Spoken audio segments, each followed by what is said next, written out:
Workers in the informal sector face many problems as they get older and retire.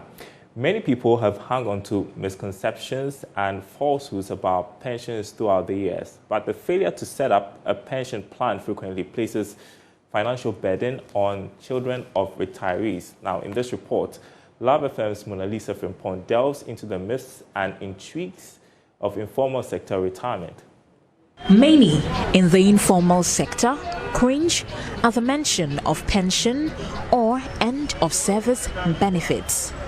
74-year-old Obapenin Ya Ampoma sits at Aja Market in Kumasi selling yam. She has been selling this food commodity since age 9. At age 77, she should have retired, but she is unable to do so. I survive by selling tubers.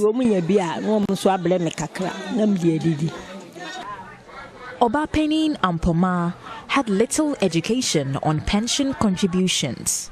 She is rather hoping her retirement needs will be taken care of by her children.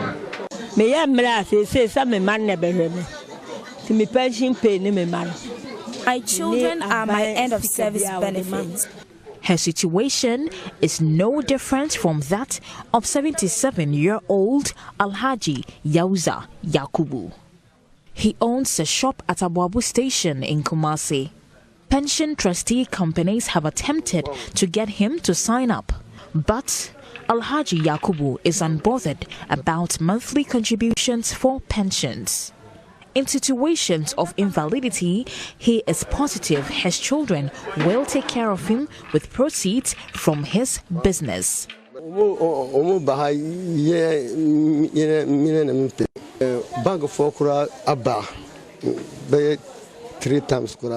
Pension fund management companies have tried to convince me, but I have refused to give in.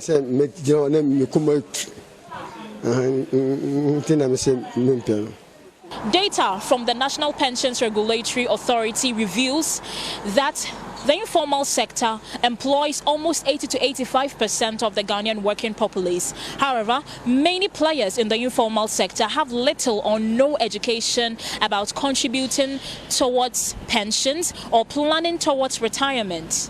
And this causes most of them to live below the poverty line during their old age. Retirees without any awaiting retirement funds become financially dependent on their children. 23-year-old Seidu Fuseini is a trotro mate at Tech Junction. He earns 30 cedis daily, but is forced to share with his ailing mother. They are about 70 years and then 85 years going. So when you come to work, you work maybe a day, you get 30 cedis. You give share or amount of them, and then you also take half. I mean, you buy food and you buy clothing, you buy everything. So when the work is no good, you cannot get money and give them. 28-year-old Yao Danso is also unhappy with the financial pressure he goes through when he is just about starting life. Our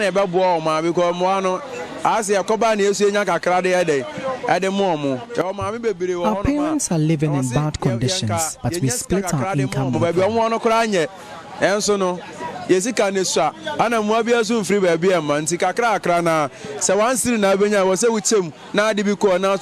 Many informal sector workers wish they were rolled on to pension schemes.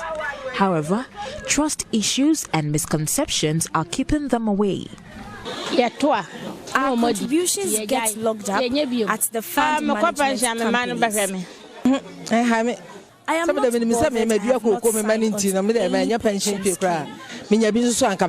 The misconception has posed a challenge to efforts of governments and agencies to extend the coverage of pensions to the informal sector workers. Alex Owusu-Boakye is zonal head of the National Pensions Regulatory Authority, Ashanti. Well, before we started, there was contribution 0. And it went up 1%, 2, 3, 4, now it's 6%. And we are aiming at 40%.